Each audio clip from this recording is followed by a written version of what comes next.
Assalamualaikum warahmatullahi wabarakatuh. Masih bersama saya Denny Handayani di channel MATLAB. Pada video kali ini saya akan membahas soal simulasi tes kemampuan akademik matematika tingkat lanjut dari Pusmendik. Ya, jika sebelumnya teman-teman sudah melihat pembahasannya secara tipis ketika saya mencoba simulasinya secara langsung, tapi di video kali ini kita akan membahasnya lebih detail lagi. Oke, langsung aja mari kita bahas. Oke, sekarang kita bahas soal pertama. Ini materinya tentang matriks. Diketahui matriks P dan Q seperti ini. Yang ditanyakan adalah determinan dari P tambah Q. Nah, ini mau gak mau kita cari dulu P tambah Q, teman-teman, karena kita nggak bisa pakai sifat determinan di sini. Kita cari dulu P tambah Q. Kita jumlahkan kedua matriks ini. Matriks P-nya adalah ini, 1, 2, negatif 1, negatif 4. Lalu kita tambah Q. Q-nya adalah 25, negatif 1, 2. Cara menjumlahkan dua buah matriks gampang aja, teman-teman. Kita jumlahkan yang posisinya sama. Nah, misalnya seperti ini, kita jumlahkan 1 ini kan pojok kiri atas, berarti kita jumlahkan dengan 2 yang posisinya sama, teman-teman. 1 ditambah 2 itu 3, kemudian 2 kita jumlahkan dengan 5. Ingat, yang posisinya sama. 2 tambah 5 adalah 7. Kemudian negatif 1 ditambah negatif 1, negatif 2, dan negatif 4 tambah 2 itu negatif 2. Nah, ini adalah matriks P tambah Q. Sekarang kita akan mencari determinannya, teman-teman. Nah, bagi kalian yang belum tahu determinan matriks, untuk ordo 2 kali 2, misalnya kita punya matriks A dengan ordo 2 kali 2 dan elemen-elemennya adalah A, B, C, D. Cara mencari determinan matriks, simbol dari determinan bisa kalian tulis seperti ini. Det A berarti determinan dari matriks A, atau bisa ditulis seperti ini ya. Ini juga sama, ini artinya determinan dari matriks A. Cara mencari determinannya, pertama kalian kalikan diagonal utama ya. A kita kalikan dengan D, kemudian dikurangi hasil kali diagonal sekundernya, B kali C. AD dikurangi BC. Oke, gampang kan? Nah, jadi determinan dari matriks P tambah Q kita kalikan diagonal utamanya ya. 3 kalikan dengan negatif 2 itu negatif 6, kemudian kita kurangi 7 kali negatif 2 itu negatif 14. Dikurangi negatif itu sama aja dengan ditambah, teman-teman. Jadi ini sama aja dengan negatif 6 ditambah 14. Dan sama aja dengan 14 dikurangi 6. Berapa? 8. Ya, jawabannya adalah B. Oke, kita lanjut bahas soal kedua. Ini materinya masih matriks, teman-teman. Diketahui matriks A, matriks B, dan matriks C. Kemudian yang ditanyakan adalah inverse dari matriks 3A dikurangi 4B ditambah C transpose. Oke, jadi kita cari dulu matriks ini, teman-teman ya. 3A dikurangi 4B ditambah C transpose. Tapi sebelumnya kita cari dulu C transpose-nya, teman-teman. C transpose itu berarti merubah baris menjadi kolom atau kolom menjadi baris. Nah, ini adalah matriks C-nya, berarti C transpose adalah, lihat baris pertama kan negatif 4, positif 4. Yang ini baris pertama, ini kita jadikan kolom pertama, negatif 4, 4. Lihat, ini kolom pertama. Lalu baris kedua, negatif 3, 2. Ya, ini baris kedua kita jadikan kolom kedua, negatif 3, 2. Itu adalah transpose dari suatu matriks, teman-teman. Nah, paham kan? Oke, sekarang kita cari 3A dikurangi 4B ditambah C transpose. Oke, jadi kita peroleh seperti ini. 3 kali ini matriks A-nya, kemudian dikurangi 4 kali matriks B ditambah C transpose. Yang ini, teman-teman. Nah, 3 kali matriks A artinya setiap elemen ya, semua elemen dari matriks A ini kalian kalikan dengan 3. Kemudian 4 kali B berarti semua elemen dari matriks B ini kalian kalikan dengan 4. Gampang kan? Oke, 3 kali negatif 1 kan negatif 3. 3 kali 2, 6. 3 kali 3, 9. 3 kali 4, 12. Kemudian dikurangi 4 kali negatif 2. Oh ya, yang dikalikan adalah positif 4, teman-teman. Jangan negatif 4 kali negatif 2 ya. Negatifnya jangan dibawa, karena kita tinggalin di sini negatifnya. Karena kalau kalian kalikan negatif 4 kali negatif 2, berarti ini akan jadi plus, teman-teman. Oke, paham ya? Jadi di sini tetap min, jadi yang kalian kalikan adalah positif 4. 4 kali negatif 2, negatif 8. 4 kali 0, 0. 4 kali 3, 12. Dan 4 kali 3, 12. Dan ditambah ini C transpose. Nah, karena ini operasinya adalah pengurangan dan penjumlahan, kita operasikan atau kita hitung yang posisinya sama. Negatif 3 dikurangi negatif 8 kan positif 5. 5 ditambah negatif 4 itu berapa? Positif 1. Kemudian 6 dikurangi 0, 6. Dan ditambah negatif 3 adalah positif 3. Kemudian 9 dikurangi 12 itu negatif 3 ya. Negatif 3 ditambah 4 itu adalah positif 1. Kemudian bagian sini 12 dikurangi 12, 0. 0 ditambah 2 adalah 2. Nah, ini adalah matriks 3A dikurangi 4B ditambah C transpose. Nah, sekarang akan kita inverse kan ya matriks ini. Nah, bagi teman-teman yang belum tahu atau lupa tentang inverse matrix, itu rumusnya seperti ini ya. A inverse itu sama dengan 1 per determinan A kali adjoin A, teman-teman. Jadi kita butuh determinan juga dari sini dan kita butuh adjoinnya. Oke, sekarang kita inversekan aja. Matrix ini kita inversekan, maka kita peroleh 1 per determinannya. Yang tadi ya, diagonal utama kita kalikan 1 kali 2 itu 2, kemudian dikurangi 3 kali 1 3. Kemudian kita kalikan dengan adjoinnya. Nah, adjoin itu teman-teman tukar ya, 1 2 ini yang posisi diagonal utama kalian tukar posisinya ya, 1 dan 2 ditukar jadi 2 dan 1. Kemudian bagian sini diagonal sekundernya ini kalian kalikan negatif 3 dan negatif 1, atau bentuk umumnya gini teman-teman. Kalau misalnya matriksnya itu ABCD, kita adjoinkan, kita cari adjoinnya. Nah, adjoin dari matriks ini adalah gimana? A dan D-nya ditukar, ini D ini A, kemudian B dan C-nya itu jadi negatif. Negatif B, negatif C gitu teman-teman. Oke, sekarang kita kalikan aja ya. 1 per 2 dikurangi 3. 2 dikurangi 3 kan negatif 1 teman-teman. 1 dibagi negatif 1 berapa? Negatif 1. Lalu kita kalikan dengan adjoinnya. Ini kita kalikan. Jadi semua elemen ini kalian kalikan dengan negatif 1. Kita peroleh 2 kali negatif 1 negatif 2, negatif 3 kali negatif 1 positif 3, negatif 1 kali negatif 1 positif 1, dan 1 kali negatif 1 itu negatif 1. Ini adalah inverse-nya teman-teman. Maka jawaban yang tepat adalah C. Sekarang kita lanjut bahas soal ketiga. Masih materi matriks teman-teman. Diketahui matriks A, matriks B, dan matriks C, dan A pangkat T adalah transpos dari matriks A. Jika 2 kali matriks A transpos ditambah B itu sama dengan C, maka nilai dari X min Y adalah, nah kita cari dulu A transposnya teman-teman. Ini adalah matriks A-nya, maka A transpos adalah, ingat transpos itu merubah baris jadi kolom dan kolom jadi baris teman-teman. Lihat baris pertama ini kan 3 0, ini kita jadikan kolom pertama 3 0. Lalu baris kedua 25 ya, ini kita jadikan kolom kedua 25. Udah, ini adalah A transposnya teman-teman. Oke, sekarang kita gunakan persamaan ini. 2 kali A transposnya 3205 ya. 3205, kemudian ditambah matriks B. Matriks B-nya adalah X min 1 Y positif 1, dan hasilnya sama dengan C. C-nya adalah 0, 3, 1, 11. Oke, ini langsung aja kita kalikan 2 teman-teman. 2 kali 3 6, 2 kali 2 4, 2 kali 0 0, dan 2 kali 5 adalah 10. Kemudian kita tambah dengan matriks B-nya X min 1 Y positif 1 sama dengan matriks C 0, 3, 1, 11. Oke, ini kita jumlahkan ya. 6 ditambah X itu ya X tambah 6 teman-teman, atau 6 tambah X boleh. 4 ditambah negatif 1 adalah 3, 0 ditambah Y, dan 10 ditambah 1 adalah 11. Sama dengan matriks C-nya adalah 0, 3, 1, 11. Nah, kalian lihat kolom kedua ini udah sama ya, dan kita gunakan kolom pertama teman-teman. X tambah 6 itu berarti sama dengan 0 teman-teman. X tambah 6 sama dengan 0, maka X-nya berapa? X-nya adalah 0 dikurangi 6, negatif 6. Kemudian Y-nya, Y sama dengan 1, jelas. Y sama dengan 1. Yang dicari adalah X min Y. X min Y sama dengan negatif 6 dikurangi 1. Berapa? Negatif 7. Oke, jawabannya adalah E. Oke, sekarang kita lanjut bahas soal nomor 4. Ini materinya adalah fungsi trigonometri, teman-teman. Diketahui trigonometri fx sama dengan negatif 3 sin 2x min 30 derajat ditambah 4.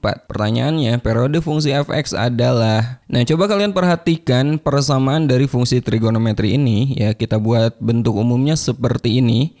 Ini merupakan fungsi trigonometri yang sudah mengalami transformasi teman-teman. Nah, sekarang saya akan jelaskan fungsi dari setiap koefisien atau setiap elemen pada fungsi ini. Pertama, nilai A. Nilai A ini dia akan menentukan amplitudo teman-teman. Amplitudo, oke. Kemudian nilai K. Nilai K ini dia akan berpengaruh terhadap periode teman-teman. Dia akan berpengaruh terhadap periode. Kemudian Theta ini adalah pergeseran secara horizontal ke kanan atau ke kiri. Ya, sementara C-nya plus minus C ini pergeseran ke atas atau ke bawah secara vertikal. Nah, karena soal ini menanyakan periode, berarti kita hanya fokus ke nilai K-nya aja teman-teman. Di sini K-nya 2 gitu kan. Nah, lalu bagaimana cara menentukan periodenya? Nah, periode itu adalah 2pi kita bagi dengan K, teman-teman. Ya. Jadi 2pi kita bagi dengan K. Di sini K-nya adalah 2. Kita bagi dengan 2, maka hasilnya adalah pi radian. Jadi pi radian itu berapa derajat? 180 derajat. Oke, jawabannya D. Oke, sekarang kita lanjut bahas soal nomor 5. Ini masih fungsi trigonometri, teman-teman. Di bawah ini merupakan grafik fungsi Y sama dengan sin 2X dikurangi setengah. Teman-teman lihat di sini amplitudenya 1 ya, kemudian nilai K-nya adalah 2. Dan di sini fungsinya mengalami pergeseran vertikal ke bawah karena di sini min setengah.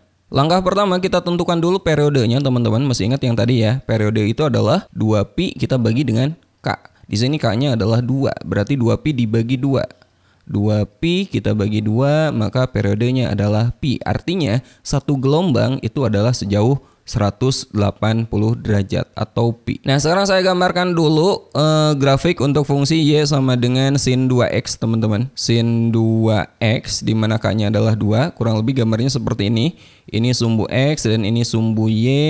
Untuk satu gelombang tadi kita udah dapat periodenya adalah pi atau 180 derajat. Ini satu gelombang terdiri dari satu puncak dan satu lembah.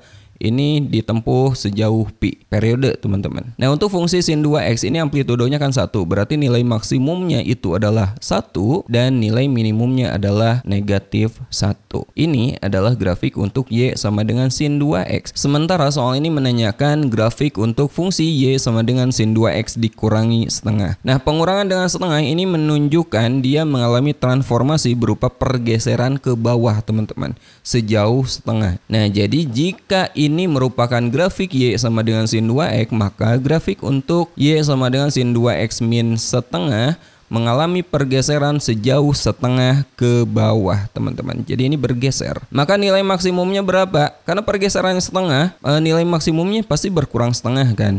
Dari 1 dikurangi setengah, ya jelas setengah. Kemudian nilai minimumnya juga yang awalnya negatif 1 turun setengah, berarti negatif 1,5 atau negatif 3/2, teman-teman. Nah, grafik ini awalnya kan dimulai dari 0, dia turun juga, berarti dimulai dari negatif setengah, teman-teman.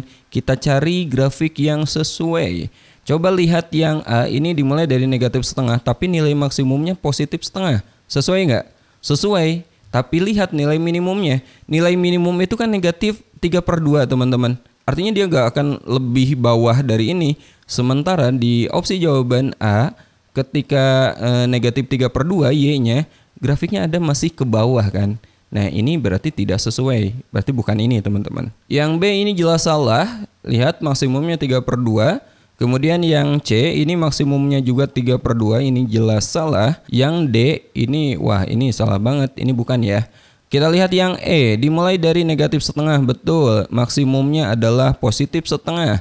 Dan ketika di sini negatif 1, dia masih turun. Ya boleh, karena minimumnya kan negatif 1,5 atau negatif 3/2 gitu. Jadi jawabannya adalah E, teman-teman. Oke, kita lanjut bahas soal nomor 6. Suatu perahu akan menyeberangi sungai selebar 50 meter dari titik A di pinggir sungai. Misalnya ini adalah sungainya, teman-teman, dan lebar sungai diketahui adalah 50 meter. Nah, pada soal diketahui perahu itu akan menyeberang dari titik A di pinggir sungai. Kita misalkan ini adalah titik A-nya. Nah, sekarang kita akan lihat lagi apa yang diketahui di soal. Kecepatan arus sungai 10 meter per menit sejajar dengan pinggiran sungai dengan arah ke hulu.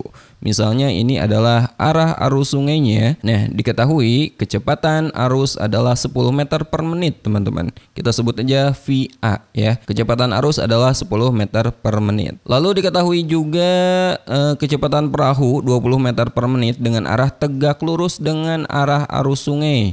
Ya, tegak lurus, teman-teman. Kita sebut aja PP, kecepatan perahu, yaitu 20 meter per menit. Arahnya tegak lurus ke sini. Jika B berada di seberang sungai dan berjarak terdekat dengan posisi A, kita misalkan titik B-nya di sini, ya, ini adalah jarak terdekatnya. Nah, pertanyaannya adalah jarak titik perahu pada saat sampai di seberang sungai dan titik B adalah. Nah, perahu itu kan nyebrang dari titik A, dia mau ke sini, teman-teman. Karena ada arus, ya, ada sesuatu yang menghambat dia, jadi nggak akan mungkin lurus ke sini, teman-teman.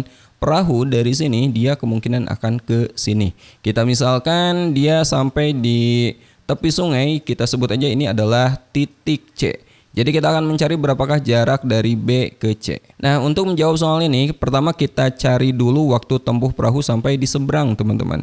Caranya gimana? Waktu tempuh atau kita sebut aja T, itu adalah lebar sungai kita bagi dengan kecepatan perahu. Teman-teman tahu kan rumus kecepatan? P itu adalah S per T. Jarak dibagi waktu. Jadi kalau kita mencari waktu, T itu S per V. Jarak dibagi kecepatan. Gitu. Nah, lebar sungai kan tadi 50 ya, dan kecepatan perahunya adalah 20 meter per menit. Maka waktu tempuhnya adalah 2,5 menit. Satuannya menit. Jadi dari titik A akan sampai ke C dalam waktu 2,5 menit, teman-teman. Nah, sekarang kita akan mencari jarak B ke C. Kita gunakan kecepatan arus, teman-teman. Jarak dari B ke C, kalau nyari S ini gimana caranya?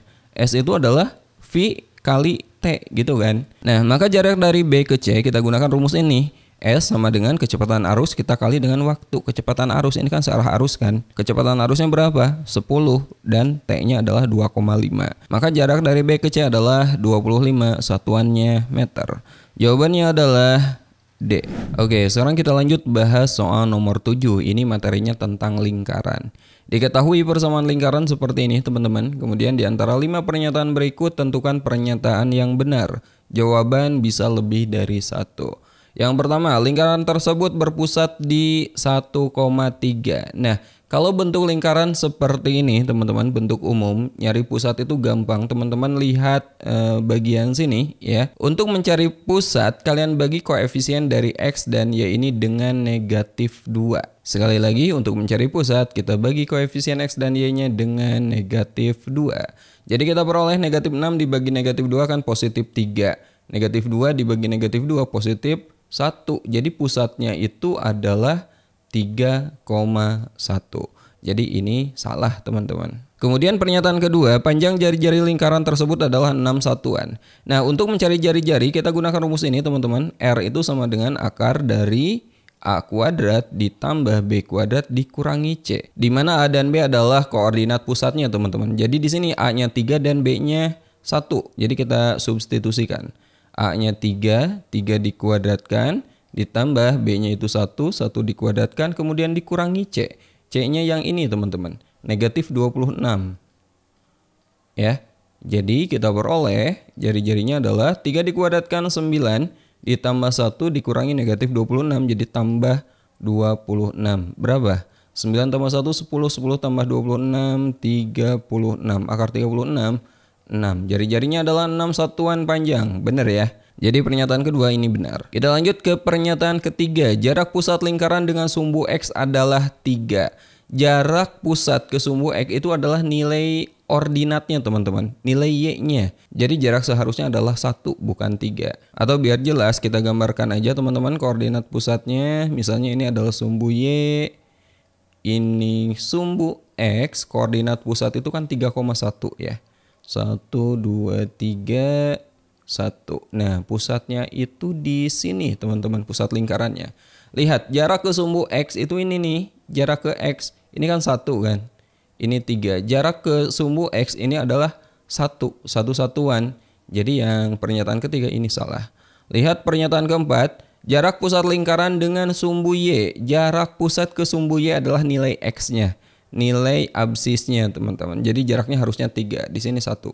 Salah ya. Atau lihat gambar ini pusat, jarak ke sumbu Y itu kan 3 satuan kan. 1, 2, 3 gitu. Jadi ini juga salah. Kemudian pernyataan kelima, garis Y sama dengan 0 memotong lingkaran di 2 titik. Ini pusatnya kan di sini, teman-teman. Ini koordinat pusatnya di 3,1 nih. Kemudian jari-jari lingkarannya kita tahu jari-jarinya adalah 6. Berarti lingkaran tuh dia akan ke sini kan. Ya gak? Nah, otomatis garis Y sama dengan 0 ini sama aja dengan sumbu X. Sumbu X dia akan terpotong oleh lingkaran di 2 titik, teman-teman. Ya, jadi pernyataan terakhir ini benar. Jadi pernyataan yang benar adalah pernyataan kedua dan pernyataan kelima. Oke, sekarang kita lanjut bahas soal nomor 8. Ini materinya tentang transformasi geometri. Bayangan dari kurva Y sama dengan 2x kuadrat dikurangi 5 yang ditranslasikan oleh matriks negatif 32 kemudian didilatasikan oleh O,2 teman-teman, dengan O merupakan titik koordinat 0,0. Nah 2 ini adalah faktor skalanya. Jadi kita akan mencari bayangan dari fungsi kuadrat ini setelah ditranslasikan kemudian didilatasikan. Jadi mengalami 2 kali transformasi teman-teman. Oke, kita mulai dari transformasi yang pertama yaitu translasi. Translasi itu pergeseran teman-teman. Caranya gampang, kita jumlahkan aja. Jadi misalnya X aksen, Y aksen adalah bayangannya. Itu sama dengan titik awal kita jumlahkan dengan pergeserannya. Negatif 32 artinya geser ke kiri sejauh 3 satuan dan 2 satuan ke atas gitu. Ini kita jumlahkan aja. X aksen Y aksen sama dengan X ditambah negatif 3 kan X min 3. Kemudian Y ditambah 2 kita peroleh Y plus 2. Nah ini adalah hasil translasinya. Sekarang kita lanjut ke transformasi yang kedua yaitu dilatasi. Nah kebetulan ini pusat dilatasinya adalah titik O 0,0 jadi gak ngaruh teman-teman. Kita langsung aja kalikan dengan faktor skalanya. Jadi kita dilatasikan hasil translasi tadi X aksen Y aksen ya. Misalnya hasil dari dilatasi itu X double aksen dan Y double aksen itu kita peroleh dengan 2 kali hasil translasi. Hasil translasi tadi kan X aksen Y aksen kan. 2 ini dari mana? Sekali lagi dari faktor skala. Tapi perlu kalian ingat kalau pusatnya bukan di O, bukan di 0,0, tidak akan sesederhana ini, nggak akan cukup cuma dikalikan seperti ini aja. Oke, perlu diingat ya. Nah, jadi kita peroleh X double aksen, Y double aksen sama dengan 2 kali X aksennya kita ganti dengan X min 3 dan Y aksennya kita ganti dengan Y tambah 2. Ini tinggal kita kalikan, kita kali 2 aja teman-teman. Jadi kita peroleh X double aksen dan Y double aksennya sama dengan 2X min 6 dan 2Y tambah 4. Oke, sekarang teman-teman perhatikan baris pertama bagian sini ya. 2X min 6 itu sama dengan X double aksen. Maka dari sini kita peroleh 2X sama dengan X double aksen min 6-nya ke kanan jadi plus 6. Nah bagaimana kalau kita membutuhkan X? Ya tinggal kita bagi 2 aja. X sama dengan X double aksen tambah 6 per 2. Oke, sekarang lihat baris kedua bagian sini. 2Y tambah 4 sama dengan Y double aksen. Maka 2Y sama dengan Y double aksen dikurangi 4. Jadi Y-nya sama dengan Y double aksen dikurangi 4 per 2. Oke, inilah yang kita butuhkan teman-teman. Nah sekarang baru akan kita gunakan persamaan dari fungsi kuadratnya. Y sama dengan 2X kuadrat min 5. Sekarang kita ganti Y-nya, kita substitusi dengan ini teman-teman. Y-nya ganti dengan Y double aksen min 4 per 2 dan X-nya kita ganti dengan ini. Oke, aksennya gak usah kita tulis lagi ya. Jadi Y itu diganti oleh ini Y double aksen min 4 per 2. Tapi double aksennya nggak saya tulis teman-teman, karena tanda aksen ini hanya menunjukkan bahwa itu adalah hasil transformasi. Oke. Nah X juga sama, kita ganti dengan ini. Tapi tanda double aksennya ini nggak saya tulis. Nah sekarang X tambah 6 per 2 kita kuadratkan. Jadi kita peroleh X kuadrat tambah 12X tambah 36. Dan 2 dikuadratkan itu 4. Oke, sekarang 4-nya kita bagi 2 aja teman-teman. Jadi ini penyebutnya adalah 2. Nah, bagaimana cara menghilangkan penyebutnya? Semuanya kita kali 2 aja teman-teman. Jadi Y min 4 per 2 kali 2 kita peroleh Y min 4. Dan bagian sini X kuadrat tambah 12X tambah 36 per 2 kali 2. Maka kita peroleh X kuadrat tambah 12X tambah 36. Dan jangan lupa negatif 5 juga kita kali 2. Jadi kita peroleh min 10. Oke. Nah min 4 nya kita pindahkan ke kanan aja teman-teman. Jadi plus 4. Jadi kita peroleh Y sama dengan X kuadrat tambah 12X. 36 dikurangi 10 kan 26. 26 tambah 4 itu 30. Nah ini adalah hasil transformasinya. Jawabannya adalah C. Nah jika kalian bingung saya sarankan sebaiknya pahami konsep transformasi geometri. Linknya akan saya sertakan di kolom deskripsi. Oke, sekarang kita lanjut bahas soal ke-9 tentang limit fungsi aljabar. Untuk menyelesaikan soal seperti ini, cara tercepat dan terampuh kita gunakan turunan teman-teman. Tapi sebelumnya jangan lupa kita pastikan dulu ini kita substitusi dulu teman-teman. Hasilnya bentuk tak tentu atau bukan. Kita substitusi, kita ganti X-nya dengan 2 ya. 2 dikuadratkan kan 4, 5 kali 2 10, 4 tambah 10 14 dikurangi 14. Bagian atas ini hasilnya adalah 0. Sekarang kita coba bagian penyebutnya. X-nya kita ganti dengan 2, 2 dikuadratkan 4, 4 tambah 12 itu 16. Akar 16 kan 4, 4 dikurangi 4 itu juga 0. Ternyata setelah kita substitusi hasilnya adalah 0 per 0. Oke, sekarang kita aman untuk menggunakan turunan. Jadi limit X mendekati 2 bagian atas kita turunkan. Ini kan koefisiennya 1 teman-teman. 2 kali 1 itu 2. X-nya jadi pangkat 1 ditambah 5X diturunkan itu 5. Lalu negatif 14 ini kan gak ada X-nya, diturunkan itu 0. Jadi kita abaikan. Nah, sekarang kita akan menurunkan bentuk akar ini teman-teman. Cara cepatnya gini. Kalau suatu akar Y sama dengan misalnya akar U teman-teman. Kalau kita turunkan Y aksen itu caranya. Pertama kalian turunkan apa yang ada di dalam akarnya. Berarti di sini U diturunkan itu jadi U aksen per 2 akar U. Jadi bentuk ini akarnya ini negatif ya. Kita turunkan, pertama turunkan isi di dalam akarnya. X kuadrat ditambah 12 diturunkan apa? 2X per 2 akar U. Berarti 2 akar ini lagi. X kuadrat tambah 12. Oke. Sekarang tinggal kita substitusi aja. Jadi kita peroleh 2 kali 2 4. 4 tambah 5 itu 9 per negatif. X-nya ganti dengan 2. 2 per dalam akarnya 2 dikuadratkan 4. 4 tambah 12 16. Akar 16 itu 4. Jadi kita peroleh seperti ini. Atau ini sama aja dengan 9 kita bagi dengan negatif setengah. 2 per 4 itu kan sama aja dengan setengah ya. Nah sekarang ini tinggal kita hitung aja. 9 dibagi negatif setengah.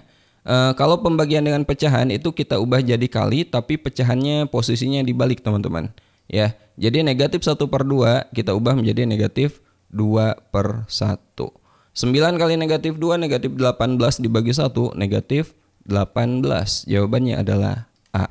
Oke, sekarang kita bahas soal nomor 10. Ini adalah soal terakhir pada video kali ini. Nilai dari limit X mendekati tak hingga dari akar 3X dikurangi akar 3X min 4 dikali akar 3X tambah 2 adalah. Nah, langkah pertama ini kalikan dulu teman-teman. Ingat ya, kalau misalnya ada akar A dikurangi akar B, kita kali dengan akar C. Ini sama dengan akar A kali C, AC dikurangi akar B kali C. BC. Jadi ini kita kalikan dulu teman-teman. Ini kalikan ke sini dan ini kalikan ke sini. Jadi kita peroleh limit X mendekati tak hingga dari akar 3X kita kalikan dengan 3X plus 2. 3X kali 3X itu kan 9X kuadrat. Lalu 3X kali 2 kita peroleh 6X. Kemudian dikurangi akar. Sekarang kita kalikan 3X min 4 kita kali dengan 3X plus 2 teman-teman. 3X kali 3X 9X kuadrat. 3X kali 2 kita peroleh 6X. Kemudian negatif 4 kali 3X negatif 12X. Dan terakhir negatif 4 kita kali 2 negatif 8. Oke, ini bagian sini bisa kita sederhanakan dulu. Jadi kita peroleh limit X mendekati tak hingga dari akar 9X kuadrat ditambah 6X dikurangi akar 9X kuadrat. 6X dikurangi 12X berapa? Negatif 6X lalu dikurangi 8. Nah, sekarang kalau bentuknya udah seperti ini gampang aja teman-teman. Ada rumus cepatnya. Untuk limit X mendekati tak hingga dari akar AX kuadrat ditambah BX tambah C dikurangi akar AX kuadrat ditambah PX tambah Q ya. Ini jawabannya adalah B dikurangi P, koefisien X sebelah kiri kita kurangi dengan koefisien X sebelah kanan. Lalu kita bagi dengan 2 akar A, di mana A-nya ini koefisien dari X kuadrat. Jadi untuk soal ini B-nya adalah 6.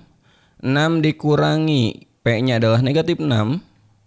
Kemudian kita bagi dengan 2 akar A. A-nya adalah 9. Jadi kita peroleh 6 dikurangi negatif 6 itu 12 per akar 9 kan 3. 3 kali 2 berapa? 6. Jadi kita peroleh 12 dibagi 6 sama dengan 2. Jawabannya adalah 2. Oke teman-teman, itulah pembahasan soal simulasi tes kemampuan akademik matematika tingkat lanjut dari web resmi Pusmendik. Untuk soal nomor 11-20 insya Allah akan saya bahas di video berikutnya. Oh ya, jangan lupa pelajari dulu konsepnya teman-teman. Cek aja linknya di kolom deskripsi. Assalamualaikum warahmatullahi wabarakatuh.